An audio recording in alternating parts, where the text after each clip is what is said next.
Second SLST যখন একাধিক গেরোয় আটকে, কখনো সেখানে স্থায়ী চেয়ারম্যান নেই বা স্থায়ী চেয়ারম্যান এলেন কিন্তু সেখানে একটা ওবিসি বিভ্রাট হয়েছে ইত্যাদি নিয়ে যখন একটা সংকটের মধ্যে আছে, খুব চিন্তার মধ্যে আছে প্রত্যেক ক্যান্ডিডেটরা, ঠিক তখনই স্কুল সার্ভিস কমিশন থেকে কাউন্সেলিং বিজ্ঞপ্তি প্রকাশ করলো।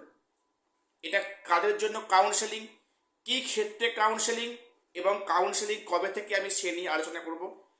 পাশাপাশি মধ্যশিক্ষা পর্ষদও তার কাজ কিন্তু চালিয়ে যাচ্ছে।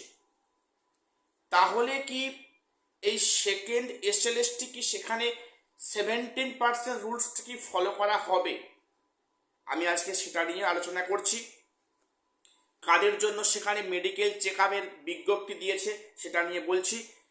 এবং আমার এটা ব্যক্তিগত অভিমত, যারা এসএলএসটি 9-10-এ ডাক পেয়েছ, কল ফর ভেরিফিকেশান বা ইন্টারভিউতে যাবে, বা যারা একাদশ দ্বাদশে এমপ্যানেল হয়েছ, পিভিআর মেডিকেল হয়ে গেছে, বা যাদের কাউন্সেলিং এখনো অবধি হয়নি, বাকি আছে, plus group C group D যাদের এখনো রেজাল্টই পাবলিশ হয়নি, এই দীর্ঘ কয়েক মাস কেটে গেছে, তাদের উদ্দেশ্যে কয়েকটি গুরুত্বপূর্ণ বার্তা আছে।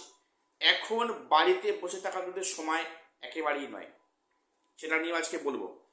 এবং যেটা আমাকে প্রশ্ন করেছো গত পরশু দিন, তা উত্তর দেওয়ার আমার খেয়াল ছিল না, সেটা সেকেন্ড ভেরিফিকেশান লিস্ট 9-10-এ কি আদৌ আসার এখন সম্ভাবনা আছে, আমি তারও আজকে উত্তর দেব। কাজেই ভিডিওটা খুবই ইনফরমেটিভ, চ্যানেলটা সাবস্ক্রাইব করে দিও এসএসসি, পিএসসি এবং গ্রুপ সি গ্রুপ ডির গুরুত্বপূর্ণ আপডেট পাওয়ার জন্য। আজকে প্রথম বলি যে যেখানে সেকেন্ড এসএলএসটি বিভিন্ন আইনি প্যাচে আটকে, সেখানে কাউন্সেলিং বিজ্ঞপ্তি জারি করলো স্কুল সার্ভিস কমিশন। এটা কাদের ক্ষেত্রে? এটা এসএলএসটি 2025 নয়, এটা এর আগের বারে লাস্ট যে আপার প্রাইমারি হয়েছিল সেখানে একাধিক কিন্তু ক্যান্ডিডেট সংখ্যাটা 1000-এর বেশি। সেই ক্যান্ডিডেটটা কিন্তু অন্যায্যভাবে তাদেরকে বঞ্চিত করা ছিল আগের সরকার, এবং সেটা নিয়ে অনেক কোর্ট কেস হয়েছে। আগের সরকার যখন ক্ষমতায় ছিল সেখানে কিন্তু কোর্টেও এরা বিচার পায়নি বা পাননি, কিন্তু সরকার যখন চেঞ্জ হয়েছে আমরা দেখলাম যে বিগত যে আপার প্রাইমারি হয়েছিল সেখানে একাধিক কিন্তু কেসগুলো লিস্টেড হয়েছে এবং জাজমেন্ট কিন্তু আসছে। এখানে একটা বিষয় উল্লেখ করে রাখি, সরকারের সদিচ্ছার উপরে অনেক কিছু ডিপেন্ড করে, এটা আমি বিশ্বাস করি, কিন্তু সরকারের সদিচ্ছার উপরেও অনেক কিছু ডিপেন্ড করে। এবং এখানে বেশ কিছু ক্যান্ডিডেটদের পুনরায় কাউন্সেলিংয়ের জন্য নির্দেশ দিয়েছে কোর্ট থেকে এসএসসিকে। এবং আগামী 21শে জুলাই, সেই বিখ্যাত দিন 21শে জুলাই শহীদ দিবস, সেই 21শে জুলাই কিন্তু এদের কাউন্সেলিংয়ের জন্য ডাকা হয়েছে। এনারা কিন্তু পুনরায় চাকরি পাচ্ছেন। হয়তো আমার এই ভিডিও যারা ভিউয়ার্স আছো, হয়তো তার মধ্যে অনেকেই অবশ্যই আছো বা আছেন, একটু কমেন্টস করবেন যে আপনিও কি এর মধ্যে আছেন কিনা যারা 21শে জুলাই কাউন্সেলিংয়ে ডাক পেয়েছেন বিগত আপারের ক্ষেত্রে। থাকতে পারেন অবশ্যই, প্লিজ কমেন্টস করবেন। এবারে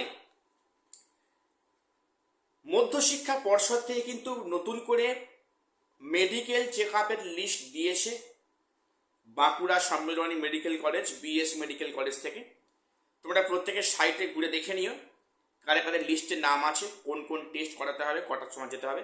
সেটা 4 আগস্ট তারিখে, আগস্টের 4 তারিখে গতকাল যেটা বিজ্ঞপ্তি প্রকাশ করেছে, আগস্টের 4 তারিখে সেখানে কিন্তু মেডিকেল চেক আপের জন্য হাজির হতে বলা হয়েছে। এবার এখানে প্রশ্ন যে এই যে সম্পূর্ণ নিয়োগটা যে এখনো কন্টিনিউ করছে মধ্যশিক্ষা পর্ষদ, যেমন 21শে জুলাই ওদের একটা মেডিকেল চেক আপ আছে, প্লাস আবার গতকাল দিয়েছে 4 আগস্ট, তাহলে মধ্যশিক্ষা পর্ষদ যেটা কন্টিনিউশন করছে সেটাও তো এসএলএসটি 2025-এর 17% ওবিসি রুলসকে ফলো করে।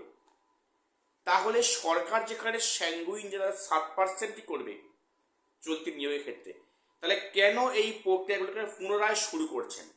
জেনারা সেখানে যাবেন ওই মেডিকেল চেক আপে, তাদের তো অনেকেই তো 70% রুলসে ভেতরে চাকরিটা পেয়েছেন, তারা রিজার্ভেশনের সুবিধা নিয়েছেন, তাই তাদের এই প্রক্রিয়াগুলো কেন শুরু করছেন? এখানে ধোঁয়াশা। সরকার অ্যাকচুয়ালি কি চাইছে আর অ্যাকচুয়ালি কোর্ট কি নির্দেশ দেবে, আমি এটা নিয়ে একটা ভিডিও আজকেই তোমাদের দেব, যে অনগোয়িং প্রক্রিয়া 7% or 17%।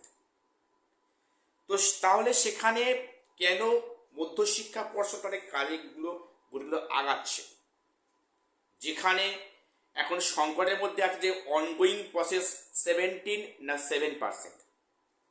যাই হোক, মধ্যশিক্ষা পর্ষদ তার গতি কিন্তু আগাচ্ছে, তার প্রক্রিয়া করণীয় কাজ করে যাচ্ছে।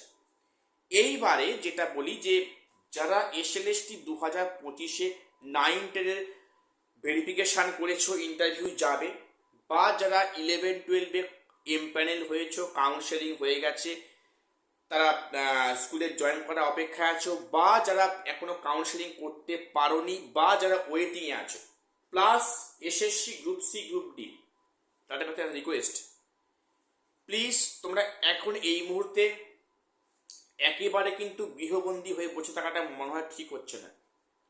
এখন মানে জোন ওয়াইজ, রিজিয়ন ওয়াইজ শান্তিপূর্ণ ডেপুটেশন তোমরা স্থানীয় প্রশাসন কাছে জমা করো। এমএলএ, এমপি, শিক্ষামন্ত্রীর সঙ্গে দেখা করে তোমরা তো বিষয়টা উল্লেখ করো, বারে বারে বলো।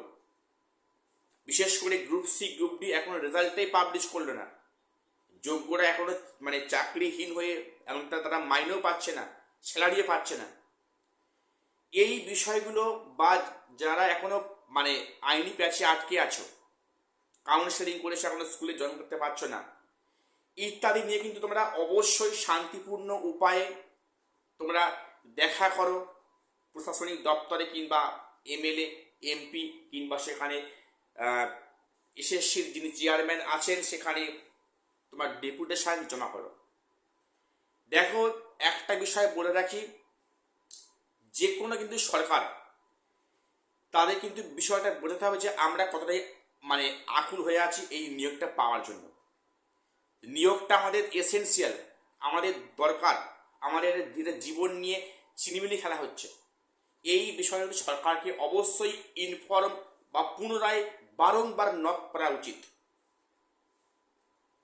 আশা করছি তোমরা প্রত্যেক বুঝতে পারছো কি বলতে চাইলাম। এবারে আমাকে প্রশ্ন করেছিলে, তা উত্তর আমি দিতে পারিনি বা আমাদের খেয়াল ছিল না। 9-10-এ কি সেকেন্ড ভেরিফিকেশন লিস্ট আসবে? দেখো, এখন যেটা বলি, পরিস্থিতি আমি আগে বলেছি, এখনো বলছি যে সেকেন্ড লিস্ট কিন্তু আসার সম্ভাবনা খুব খুব বেশি 9-10-এ বললাম। এবং এখানে 9-10-এর সমস্ত প্রক্রিয়া যখন মানে ইন হবে সেটা তখনই কিন্তু সেটা আসবে। এখন যেখানে 11-12-এ এখনো সমস্তভাবে কাউন্সেলিং জয়েনিং করলো না, সেখানে 9-10-এ ইন্টারভিউ এখনো হলো না, সেক্ষেত্রে এখনই তো এই মুহূর্তে আসবে না, আসার সম্ভাবনা নেই। তবে হ্যাঁ, একাধিক সাবজেক্ট কিন্তু সেকেন্ড লিস্ট অবশ্যই আসবে, আমি তোমাদের আবারও বলছি। কাজেই তোমরা যারা সামান্য মার্কসের জন্য কাট অফ ক্লিয়ার করতে পারোনি, তোমরা কিছুটা আশা রাখতে পারো, সেকেন্ড লিস্ট কিন্তু আসবে, সম্ভাবনা আছে এবং হওয়াটাই স্বাভাবিক নিয়ম। তো এটুকুই আপডেট দেওয়ার ছিল। চ্যানেলটা সাবস্ক্রাইব করে দিও। দেখা হচ্ছে পরের ভিডিওতে।